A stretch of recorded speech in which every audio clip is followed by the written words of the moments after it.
Got that on camera. Too bad. Good afternoon. Welcome to Thursdays at 4.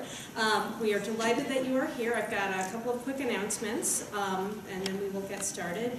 We have our, okay, first of all, we have today's speaker, Julietta Hua. Her book is for sale out in the lobby and hall, I guess it is.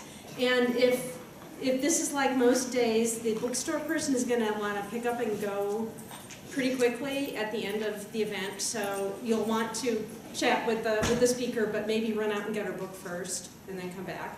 Sorry. That said, if you are not on our mailing list, is there a sign-up sheet? Yes, there is. Okay, that's what I was thinking. I couldn't see it. If you are not already on our mailing list and would like to get our weekly listserv with announcements of talks like this one, please sign up over there. Next week we will be presenting Christy Dotson and Naomi Sheeman in a conversation on why philosophy here and now, critical and transformative challenges to a conservative discipline, decolonial, feminist, and critical race perspectives. And that should be really good. Get here early to get a seat. Now I am going to not introduce our speaker. I'm going to introduce the person who is going to be introducing this speaker, and that is Annie Hill, who is one of our faculty fellows this semester. She is an assistant professor in the Department of Gender, Women, and Sexuality Studies here at the University of Minnesota. Her research and teaching focus on, whoops, didn't mean to do that. Her research and teaching focus on theoretical, oh, I'm so sorry. I'm just you know, I'm usually so much more good than this. That's on camera too. There we go. Her research and teaching focus on rhetorical theory and criticism and feminist theory and other stuff. Here we go. I did not prepare this slide. So, feminist theory, race theory. She has a background in socio-legal scholarship and is interested in public policy and criminological constructions of deviance. She is currently completing a book titled This Modern Day Slavery, Sex Trafficking, Migration, and Law, which analyzes the discourse and development of British anti-trafficking campaigns and proves, looks like it's going to be really, really good given what we heard about today. So with no further ado, I bring you Annie Hill.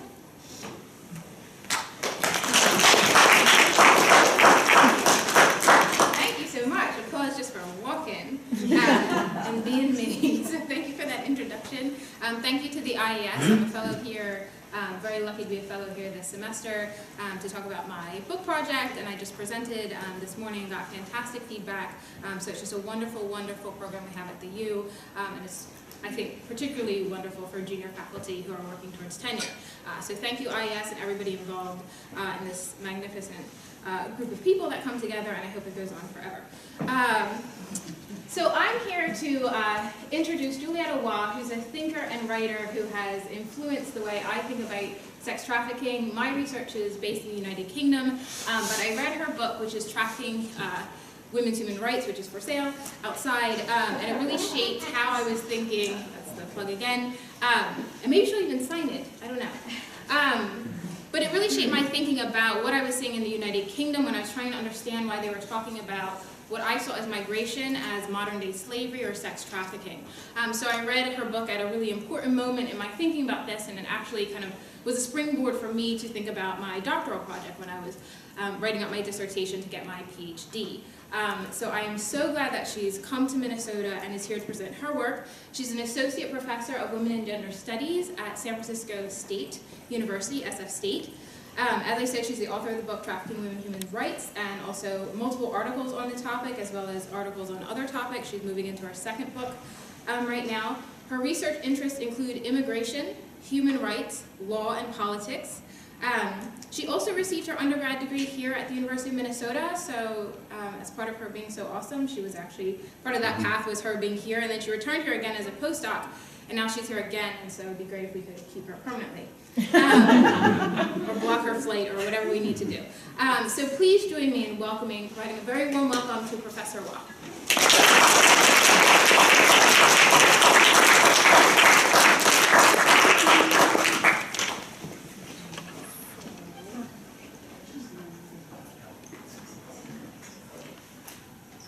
So thank you, thank you for being here, for inviting me. I thank you, Annie, for bringing me back. It's a pleasure. I was an undergrad here a long time ago in it was then women's studies and political science also, and so it's always really, I feel really touched whenever I get to come back here. So I did bring a couple access copies if anyone likes to read and follow along. One's in large print if you need it. So I'll take the small print. the small print. Anyone else would like one? Okay. Okay. So what I want to do today is look at the language of supply chains and slavery, mostly because it seems to be what the language through which human trafficking gets talked about a lot these days. And I'm going to do this through this website, slaveryfootprint.org. It's an online survey that will tell you how many slaves you employ. And so the talk itself is a little bit conceptual. As Annie mentioned, I'm working on something a little bit different now, and so I don't really have research that I can share with you. So mostly what I'm sharing are my thoughts, which I'm happy that you can agree or disagree or whatever. I welcome it all. And so it's a little bit more conceptual. It's mostly my thoughts, and I'm going to work through my thoughts via like this specific example. Okay, so slaveryfootprint.org is a web page that was created in September of 2011 by a Bay Area anti-trafficking organizer named Justin Dillon, and he's actually created a slew of anti-trafficking tools, as well as created a documentary called Call and Response. What else has he done? He's a musician, so he performs also at these charity benefit concerts to fight trafficking. So slaveryfootprint.org asks visitors to the site how many slaves work for you. It is the culmination of Dillon and the U.S. State Department, and it aims to present, and I'm quoting from their website, a narrative that would allow individuals to understand their connection to modern-day slavery. So as I mentioned, the website is an interactive survey. It allows users to enter information about their lifestyle, like it asks your age, whether you rent or own, what you eat, what you buy, and by answering questions such as how much jewelry do you own and what's on your plate. This is one of the questions. At the end of the survey, the website provides you with an estimate of how many slaves you employ, a number ostensibly based on the answers given about the consumer practices and commodity ownership of the user. So as the website's story, our story narrative recounts, the site is designed to address a presumed subject who is neither a so-called victim or slave, nor an abuser or trafficker. And by tracing the supply chain of commodities, the web page attempts to connect the consumer of a product with the enslaved laborers who produced it, thereby mobilizing these consumers to become rescuers and anti-trafficking activists. And that's the whole purpose of Justin Dillon's multiple projects. He has another for-profit arm of his enterprise called Made in a Free World, and that is a website that does a similar thing. It tries to build an anti-trafficking movement by helping businesses find and commit to slave-free supply chains. And both of these websites are part of the San Francisco Bay Area's larger tech economy, which I'll return to at the end. And in fact, Dillon received, for slaveryfootprint.org, he received, or was the recipient of a first-of-its-kind grant offered by Google.org, which funded and created a $1.8 million unified initiative to implement aggressive, metrics-oriented programs to fight modern-day slavery in the United States and abroad. So this website was created through a Google grant given to Dillon to create, I guess what they call aggressive metrics-oriented programs to fight modern-day slavery. Okay. And let me show you, this is just another slide. So it was created a decade after 9/11, 11 years after the passage of the U.S. legislation, the Victims of Trafficking and Violence Protection Act. And the webpage in many ways illustrates the success of anti-trafficking legislation and activism. It works because modern-day slavery is now part of an everyday lexicon that describes contemporary human trafficking. And so what I want to think about with you today is what work does the language of slavery perform in conceptualizing the problem? How, as Slavery Footprint illustrates, does the rhetoric of slavery frame the violence and victims of trafficking? And what is at stake in making this analogy? So saying that human trafficking is like transatlantic slavery in particular. Okay, so what I want to do today is first consider the limits of analogy as a frame for understanding difference. I think critical attention to the work of analogy is important, not only because analogy marks the so-called neoliberal moment of diversity. This is a kind of framing that enables diversity to work toward the neoliberal management of public life, but also because it might help untangle a conundrum that post-colonial feminist theorists and activists like Chandra Mohanty have continued to diagnose, the conundrum of what Michelle Wright calls qualitative collapse. That is, the analogical frame makes global others alike in their failure to attain autonomy, their failure to attain freedom without Western intervention, and this facilitates a collapsing of difference. Thus, despite all the feminist and post-colonial critiques that have cautioned us otherwise, various figures representing global gender violence, so the sex slave, the FGM victim, the immolating wife, the child bride, the veiled woman, they all become interchangeable in their signification as backward and in need of human rights interventions. And so while Mohanty cautioned against this discursive formation in her seminal work Under Western Eyes, the qualitative collapsing of what she termed the third world woman, or what I'm naming here the subject of global gender violence, has shaped human rights into an economy of its own, where human rights are made real through the logics of market capitalism. That is, these figures, the FGM victim, the immolating wife, the sex slave, the child bride, they all start to compete with each other for attention and resources and also rescue in this broader landscape of human rights, which becomes sort of framed through market capitalist logics. So these figures of global gender violence are rendered familiar to each other, not because they're similarly oppressed, which is what many early feminists argued, that there was global patriarchy. What I'm arguing is that that's not what brings them together. What brings them together is that they're drawn into a kind of contingent legibility, where understanding the legibility of one figure is tied to the shaping of another. So attention to this contingency enables an alternative to analogical logics by means of what I'm calling inheritance, which I offer as a way to rethink human trafficking and human rights. So rather than take for granted the parallel logic, privileged and analogizing violences, I argue instead for an attention to inheritance as a way to highlight interconnected and relational structural dispossessions. So contemporary human trafficking inherits structures of dispossession that also characterize transatlantic slavery.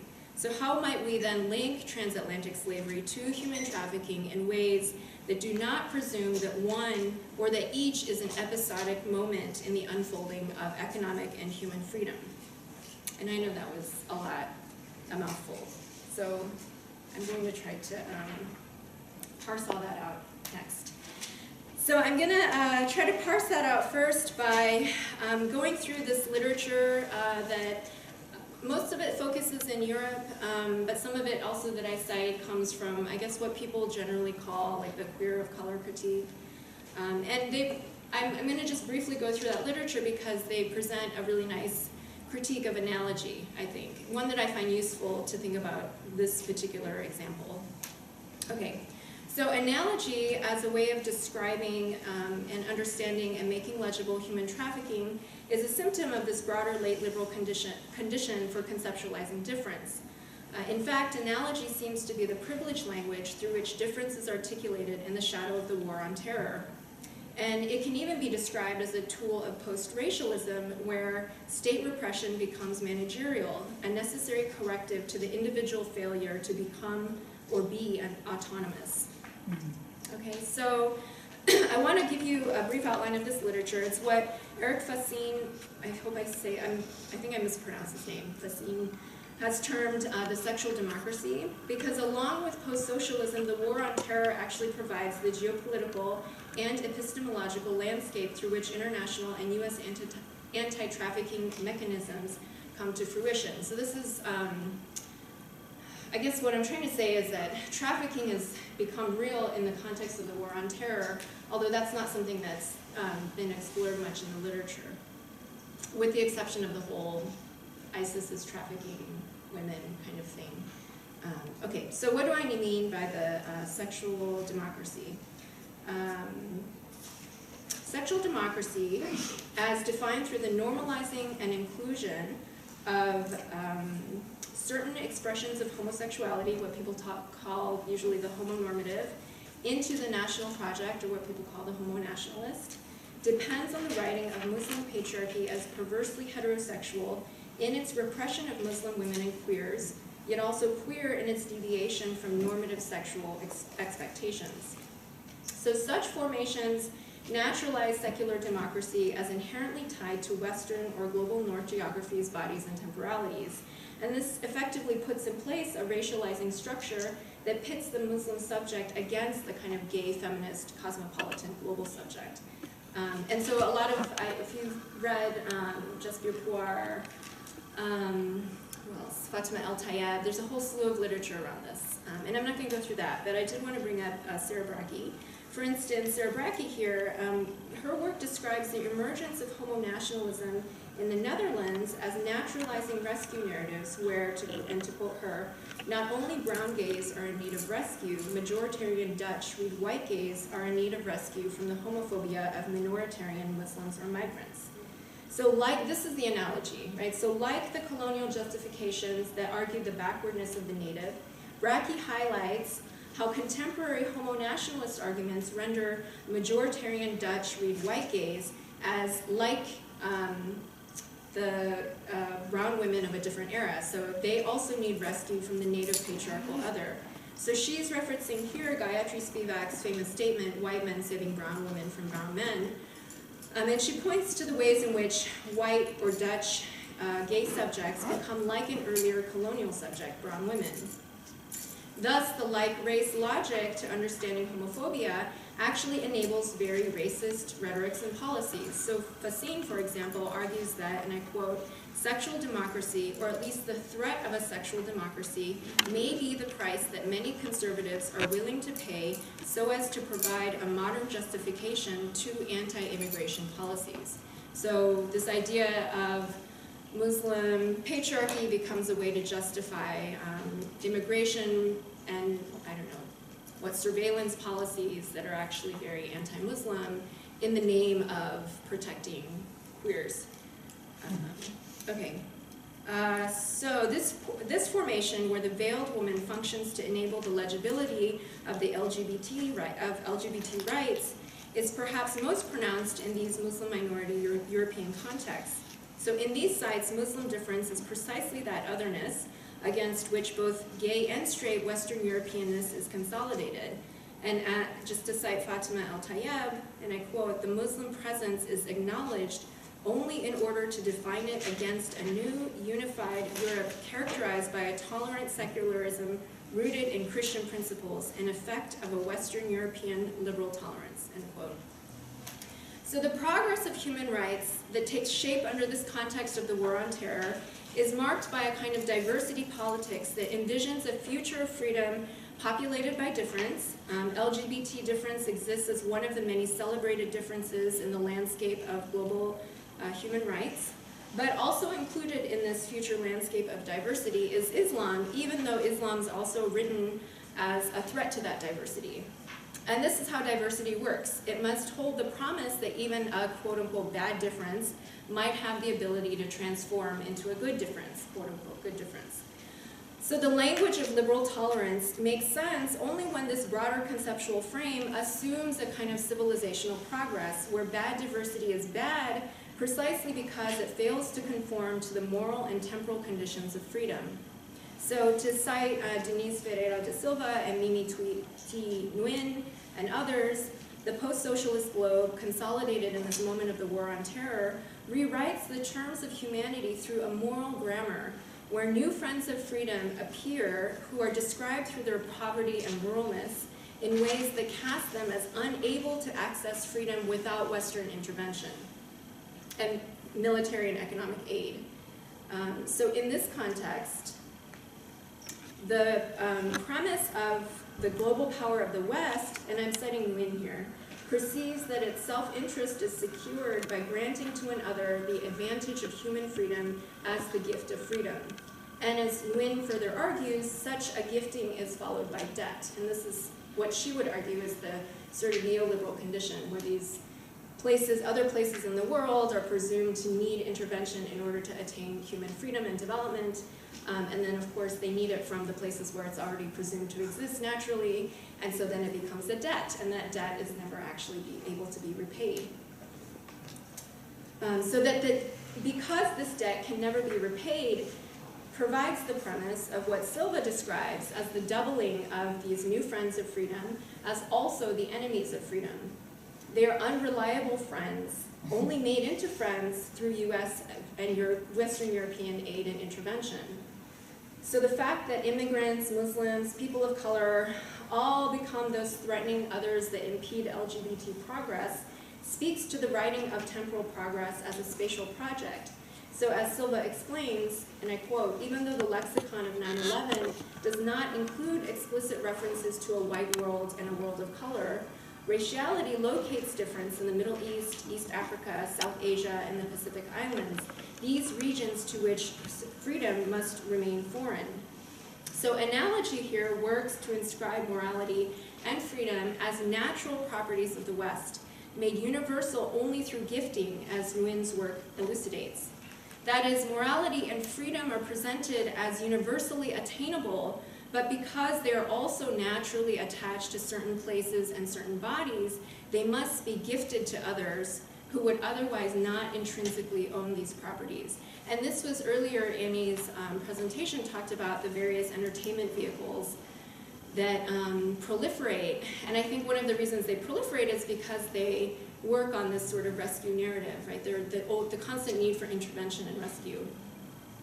So the stakes of this logic, Chandan Reddy explains in terms of placing gay rights in a narrative of progress as the newest iteration of immigrant rights, or in the United States, the rights of racial minorities, where winning rights becomes, and to cite Reddy, a contest now figured between gays and lesbians and immigrants in the domain of law for legal recognition. And this leads to what Evelyn Hammonds has described as the inadequate characterization of the problem of the visibility of gays and lesbians of color. So the critiques of homo-nationalism in the context of the War on Terror trace a different but related formation. In these literatures, Muslim is both homophobic and perversely queer, as Deborah Kohler's work points out, and she points out the ways that representations of terrorists were both hinged on their being very brown and also gay.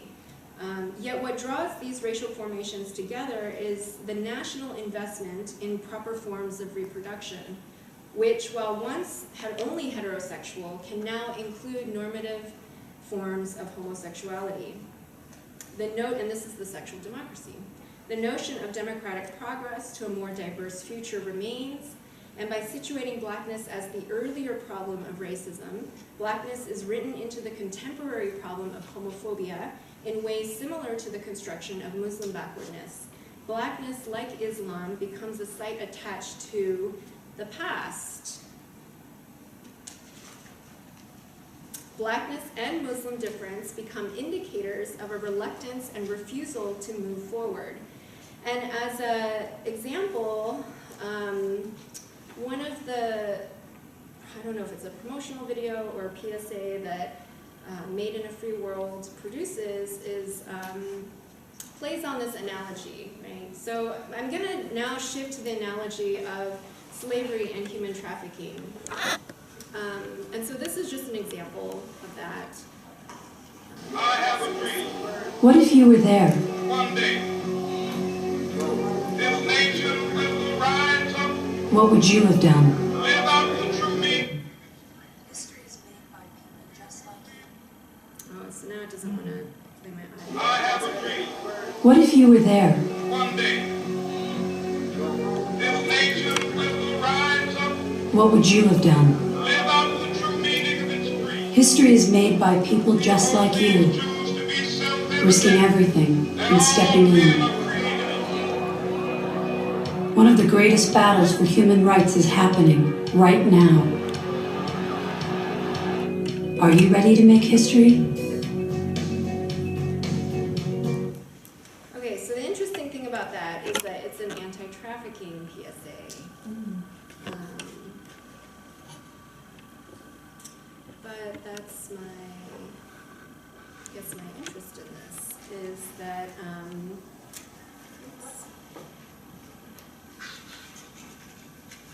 okay, so it seems like it's about, I don't know, anti-black racism, but it's actually an anti-trafficking PSA.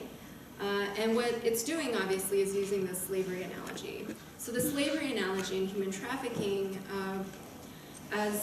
what it does is narrate human rights as part of a progressive narrative toward freedom, where slaves strive, at one time slaves were striving to become free, today as they did in the earlier era of transatlantic slavery. So the civil rights era of a different time becomes like the current civil rights era for trafficking, anti-trafficking.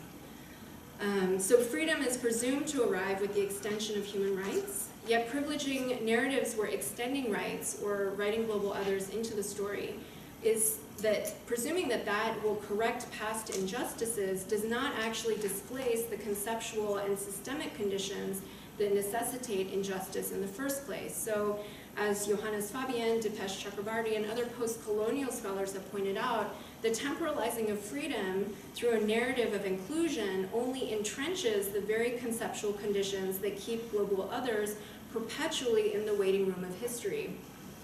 The potential inclusion of global others affirms the universality of this development narrative, yet as the subjects who ensure freedom by signifying unfreedom, that global other is always deferred, right? They can never actually become, the promise is always postponed into the future. So referring to human trafficking as like transatlantic slavery centers both the exceptionalism of the United States and the extension of legal recognition as remedy to trafficking. This erasure of state violence, and for those of you in the class, this is why I assigned the Randy Williams piece. The erasure of state violence is evident in human trafficking, where state legibility and legal redress become the primary forms of instituting justice. The fact that state mechanisms make only certain practices and subjects legible as victims, and that the state might produce conditions of dispossession, remain unaddressed. So as Chandan Reddy explains, only through temporalizing racial experiences into past, present, and future can the state both invalidate itself and maintain its legitimacy. So what he means here is that the state cannot condone or practice explicit racial discrimination. All it does is identify good diversity from bad diversity, what can be integrated and what cannot. And thus, the constitutive contradiction of the US nation state of being free and inclusive while also being unfree and repressive is momentarily resolved through the temporal framing of freedom through these progressive terms. The repressive element is narrated as in the past, while the promise of freedom is postponed into the future. In this way, the temporalizing of the national narrative can include all and be all-inclusive, the future state, even while it might still be burdened by the exclusions of the past. So because transatlantic slavery is the narrative kind of origin of the United States, it also legitimates the place of the United States as the sort of natural site for ensuring a kind of certain imagination around democratic freedom. So the specific work of the slavery analogy to characterizing human trafficking centers the juridical as the privileged site of redress. So as de jure, racism becomes about practices of exclusion from rights, from proper markets, from healthcare, and remedy is thus located in the law, which is securely within the purview of the state. With legal remedy and the extension of rights, racism then transforms primarily into a de facto individual bias, racist individuals whose thinking is out of step with the law and with the times. Such a framework limits understandings of race by erasing what Saidiya Hartman describes as, and I quote, the role of rights in facilitating relations of domination. The new forms of bondage enabled by propagatorial notions of the self and the pedagogical and legislative efforts aimed at transforming the formerly enslaved into rational, acquisitive, and responsible individuals. So basically what I'm trying to say here is that people presume that rights are always good, and that the more rights, the better. And what I'm trying to do is just draw your attention to all this wonderful literature that exists that actually says that rights are very complicated, and they're actually not always so sort of straightforwardly positive and good. In fact, they can facilitate relations of domination, not just sort of fix them. And so what looking at the terms of sexual democracy and homo-nationalism alongside the human rights subject exposes is how these neoliberal configurations work not just through the privatization of citizenship and the divestment of the welfare state. Through its focus on individuation, the neoliberal reconfiguring of the state also expands the state's role as an assumed mechanism through which human rights and freedom are actualized. So what I'm arguing here, a lot of scholars have argued around neoliberalism is something they described in terms of the shrinking of this welfare state, right? Through the individualized narratives of, well, it's, what is the meritocracy? It's like, you're poor because you didn't work hard enough, not because, right? It's like your fault. And what I'm arguing here is that if you think about the neoliberal state vis-a-vis human rights, you can actually see how human rights, its sort of neoliberal formation is premised on the expansion of the state in terms of being the place where you go to try to address human rights violations. Okay, and that's only problematic, I'm gonna argue, well, I have some issue, I won't say it's problematic, I have apprehensions about that, which I'll get to next. Okay. So through the focus on, what's this? Let's see. Okay, so why is this important? The understanding the limits of the juridical, even as legal inclusion might also provide invaluable means to better lives, is important because it too often, the discourse of anti-trafficking and human rights obscures how the initiating of subjects into humanity takes place through what Peng Chea has termed inhuman conditions. That is, in being recognized as subjects in need of human rights, those subjects are actually recaptured by the very structures that premise their dispossession and disenfranchisement. Or to return to Saidiya Hartman, the making of slaves into freed persons simply enabled, and I quote, will and responsibility to replace the whip. Liberal notions of responsibility modeled on contractual obligation, calculated reciprocity, and most important, indebtedness, played a central role in the creation of a servile, blameworthy, and guilty individual, end quote. The fact that rights are violent gifts, yet they are the only way for the disenfranchised to mobilize, makes the need for critique, in my opinion, very necessary. So these conceptual conditions where analogy enables the naturalizing of a developmental progress couched through the terms of diversity, are important to highlight because they foreclose other ways of linking violences. Further, the conceptual conditions that render sex slaves like transatlantic slaves, or that collapse veiled women into homophobia and terrorism, produce a global landscape where multiple similar figures of global gender violence compete for rescue. If global others are constituted through their inability to escape their potential to become enemies of freedom, even as they might also be new friends to freedom, then Western intervention becomes the necessary premise to a human rights enacting globe. That is, as Peng Chea points out, and I quote, when aligned with neoliberal arguments about the power of globalization to unify us into a common humanity, the moral universalism of human rights discourse can, paradoxically, be used to justify economic globalization as a form of post-colonial civilizing mission. The necessity of rescue from the outside institutes a post-colonial civilizing politics of virtue which inherits gendered colonial discourses that constitute some women as benevolent providers and others as worthy or deserving recipients of development. Okay, so why is this troubling to me. That's what I'm going to get to next. I appreciate your hanging in there.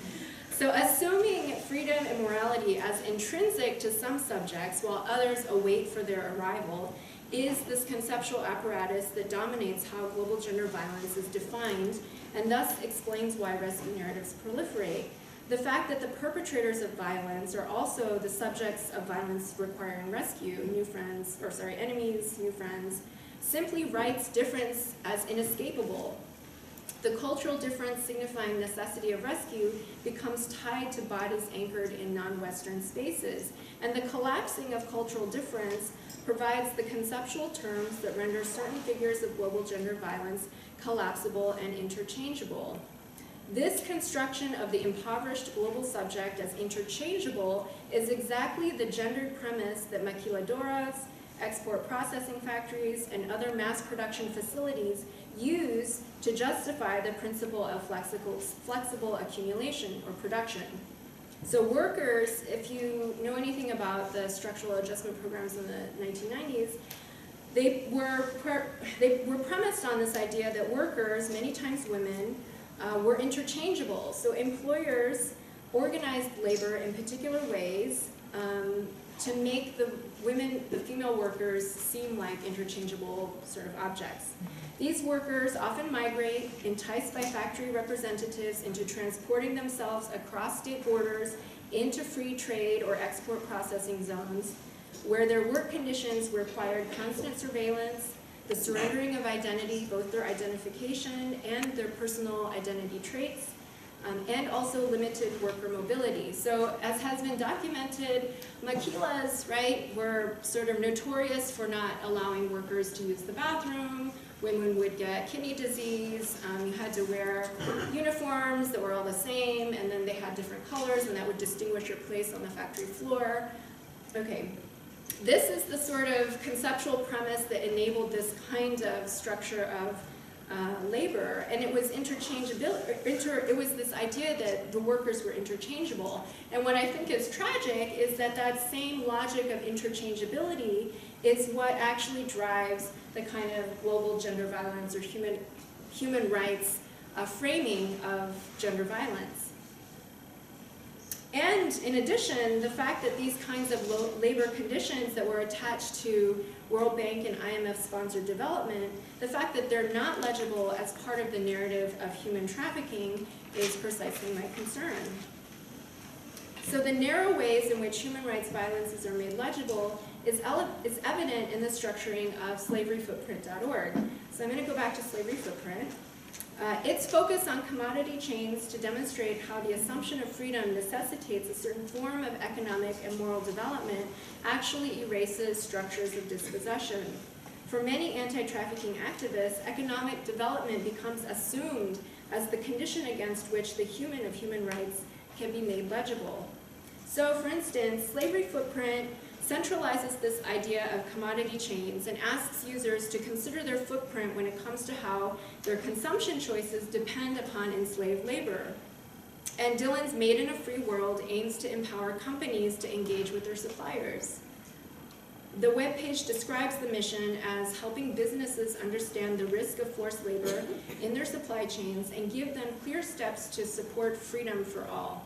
And I'm quoting from their website, the most powerful moment in a purchase is when a buyer chooses a supplier. So the focus to make commodity chains slave-free, the focus here is to make commodity chains slave-free. It's not actually to critique global consumer capitalism. While the focus on commodity supply chains has been an effective strategy, the desire to make visible commodity chains in order to advocate better consumption choices demonstrates the contradiction at work in human rights as tied to a particular form of economic development. That is, legibility as a subject of human rights or legibility as a slave necessitates incorporation into a global capitalist economy that often requires some workers to choose to enter slave-like work conditions. The slavery analogy enables a system of meanings that produce similarities. So if trafficking is like transatlantic slavery, the evil of human trafficking is captured in trying to make false commodities and perverting capitalism. So this logic is evident in the anti-trafficking strategy of slaveryfootprint.org, where you're asked to be discerning consumers, right? So for instance, every page of the survey has a related slavery fact, and that's that little box on the side. And that box reads, bonded labor is used for much of Southeast Asia's shrimping industry, which supplies more shrimp to the United States than any other country. Laborers worked up to 20-hour days to peel 40 pounds of shrimp. Those who attempt to escape are under constant threat of violence or sexual assault. And so it's a very powerful factoid. And the implication here is that consumers might then choose to buy shrimp that is not farmed in Thailand, or perhaps refrain from purchasing shrimp at all. However, the structural conditions that dispossess are never critiqued strongly, since solutions to dispossession are framed in terms of better and smarter buying practices. And so this is just another image from their free market to free people, right? So there's an investment in the market. So the slavery analogy implies that transatlantic slavery and human trafficking share in a perversion of capitalism that's correctable through better consumer practices. Yet because the analogy necessitates that transatlantic slavery and human trafficking be episodic moments in a larger shared narrative, it erases the interconnected dispositions that link the practices of transatlantic slavery to the continued uneven distributions of global wealth. Rather, the uneven global distribution of wealth is taken for granted as a natural part of the world order. So in failing to ask how global distributions of wealth and poverty come to take shape in particular ways, the webpage erases larger questions around labor, dispossession, and inheritance. For instance, the slavery analogy never considers that chattel slavery or undervalued labor might actually be a necessary aspect of capital accumulation. It simply assumes that enslaved labor is morally wrong. It never considers that undervalued or enslaved or undocumented labor enables the existence of commodity chains to exist in the first place. So slavery footprint's investment in working within a consumer capitalist framework demonstrates that this human, conceived at the center of human rights, is also the primary economic actor of neoliberal formations. And this is nowhere clearer than in the workings of what is a kind of human rights or humanitarian economy, where subjects on the brink of survival become commodities available to donors and rescuers. So as Mark Abelaze has pointed out, after World War II, there was a period where humanitarianism was institutionalized through the growth of NGOs and other extra-state entities. And because NGOs define themselves as outside of the state or as third spaces, they often competed with each other for the same sort of pots of money to pursue their projects. And this kind of resulted in the marketing of an organization's issue as the most pressing and most dire. So you can see the irony here is that the sort of the most abject and the most horrifying you can present in terms of your issue and your victims become the most valuable in this economy of NGO funding. So this is the market logic of the NGO and humanitarian organization, which compete over private funding and worthy victims. Victims become worthy and good precisely because they can mobilize donors, and the appeal of victims hinges on their distance from flourishing lives and their proximity to survival, where ironically the value of victims is measured through the extent to which their lives are devalued. The more dire and desperate, the more appealing and worthy victims become in a moral economy of human rights. And many scholars have made very nice critiques of this thing that they call NGOization. So the stakes of the analogic moral economies are starkly tangible in slaveryfootprint.org, which focuses on consumer activism. Okay, so instead of assuming commodity chains, we might instead take a step back and ask how commodity chains take shape as they do. For instance, the webpage offers that fact about bonded labor in the shrimp industry in Southeast Asia. But what the webpage doesn't ask, and because it can't, because it's invested in consumer capitalist practices, is why Southeast Asia has become the central production site for shrimp exported to the US market. Ask asking this question would point to a series of relational and structural forces: colonial occupation, transformations of the land, repressive state regimes, pollution, militarism, development practices focused on producing export markets, and so on, that actually made shrimp farming for export a central part of many Southeast Asian economies. So if analogy draws parallels that treat transatlantic slavery and human trafficking as discrete, temporally mirrored problems, attention to inheritance enables relational interconnections. For instance, if relational structures of dispossession become the focus of the problem, the relationship between transatlantic slavery and human trafficking broadens. In fact, we can look at the context of Slavery Footprints production, which reveals a series of inherited structures of dispossession. So if you remember, the website was produced through a development grant funded by Google. Google's ability to offer such development grants, its ability to become an actor in this economy of human rights, stems from a series of relational dispossessions. These dispossessing structures include indigenous displacement, transformations of the land in Silicon Valley into and out of agriculture, which includes both enslaved and highly undervalued and often undocumented labor, the Cold War investment in an academic military industrial complex, and the stratified labor of hardware production. The wealth of Silicon Valley, including the emergence of the software industry today, alongside hardware production, continues to rely on segregated labor, labor that they call so-called innovative labor, which is software engineers, versus the so-called non-innovative labor, which are the service workers whose reproductive labor actually sustains the Google campus. So these are the people like the janitors and the custodial workers and the cafeteria workers. So these relational structures inherit colonial paradigms of dispossession, and it is perhaps most evident in the uneven distribution of economic and health costs still today in Silicon Valley. So the wealth of Silicon Valley, alongside that wealth, are some of the most polluted places in the United States. Citizens, many of the low-wage workers of the Valley's hardware production resided in these polluted places.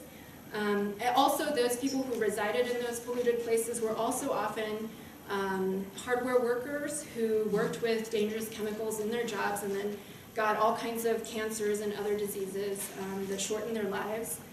And so citizens and immigrants of color actually disproportionately carry the burden of Silicon Valley's undervalued labor and then the high rates of cancer and other diseases that proliferate as a direct result of the labor conditions, of their labor conditions.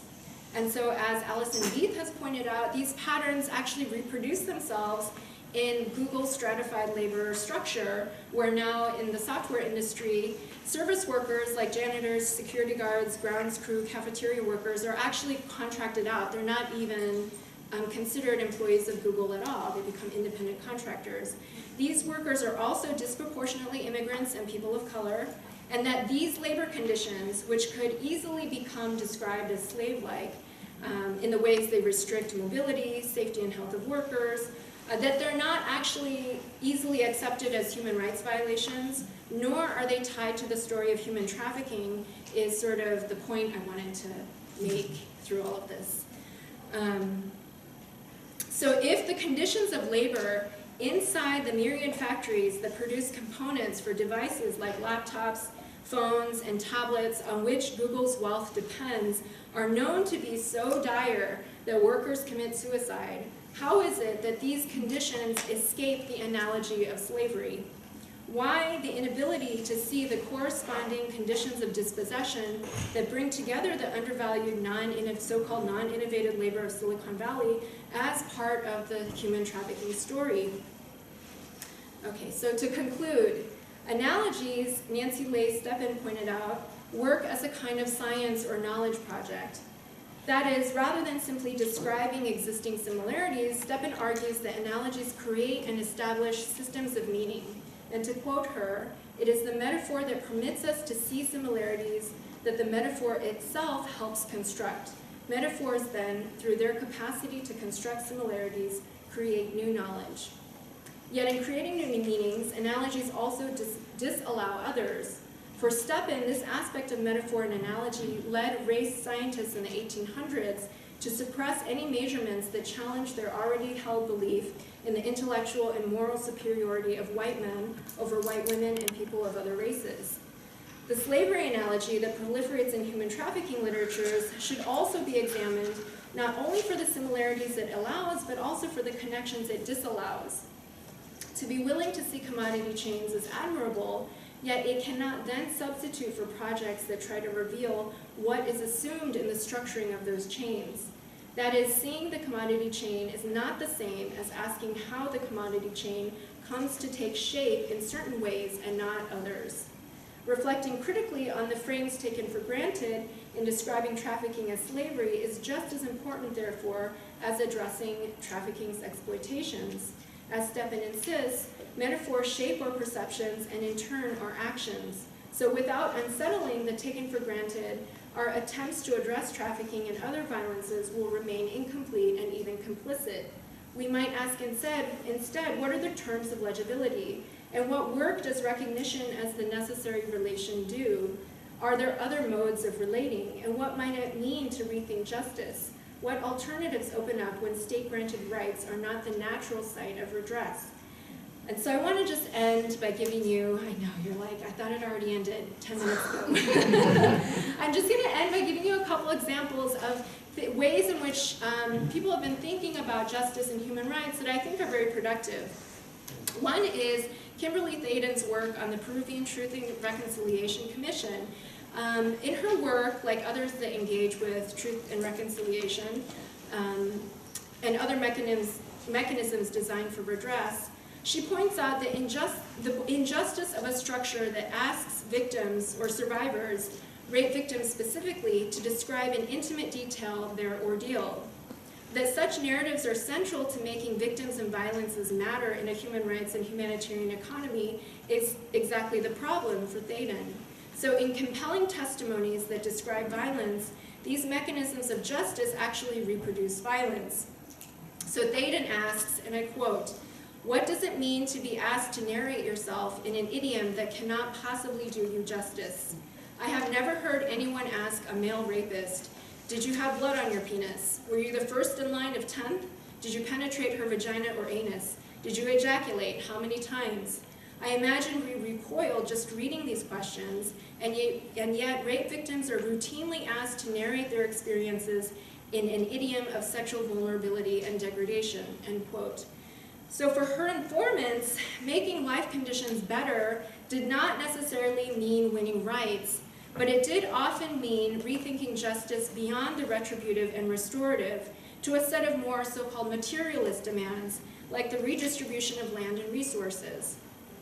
Further, Thaden asks, if access to rights is contingent on testifying in the direst terms to accounts that only further degrade, justice might be better achieved by rethinking its affective anchors. So in rape cases, we might consider shame and its redistribution as part of what justice might entail. So attentiveness to how something like human rights or global gender violence is accounted for, how it comes to matter, can dramatically shift how we understand violence and redress. For example, if we're willing to see how the conceptual apparatus that naturalizes linear notions of development limits our accounting of human rights, we might reflect more carefully on how we take account of the world. Ethical relations might be just that, a relation rather than an outcome.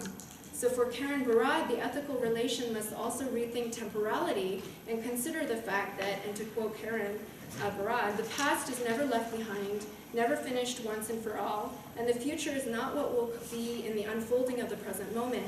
Not even a moment exists on its own. This, that, here, now, don't pre-exist what happens, but come alive with each meeting. The world and its possibilities for becoming are remade with each moment. So in accounting for human trafficking, taking seriously the simultaneity of past and future might mean thinking of transatlantic slavery not as the forerunner of human trafficking, but as entangled with it.